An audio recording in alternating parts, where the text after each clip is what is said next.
serious. Awuphume kancane ngifuna ukukhuluma naye lo. Okay, dede sinafica. Amadoda angiyalinga yabona ngempela. Sindi, senenza nje sivele soningenele nje endlini. Kanti angithandani nawe? Washangathi awungazi manje. Ngakuchazela kahle indaba yakho ngisafuna ukuyisebenza kakhulu. Wena uhlangana namantombazane ingenele angisakwazi makushiya ngivula indlela uzobe sokungena. Hayibo.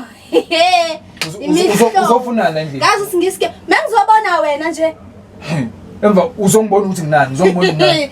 Yazi bengithi uzojabula, bengithi uyangihlaza phambi kwasisi wami. Uyangihlaza. Yabona Sindi, yazi wena unendlela yakho nje ukuvela usuvela ungenela ekhanda lami. Yabona Sindi, yazi bekuracha kakhulu la ukhona. Bekuracha kakhulu kula ukhona. Angikwazi manje ukubuya ukuthi ubuya nani, angikwazi. Uzobuya ukuthi ubuya nani. Ngizobona wena. Khona inkinga lapho. Emva kwesikhathi singaka ngifuna ungenzele lutho. Hayi Sindi angeke. Awuvela ubuyela uphuma khona. Ngeke unenkinga eningi ngabi.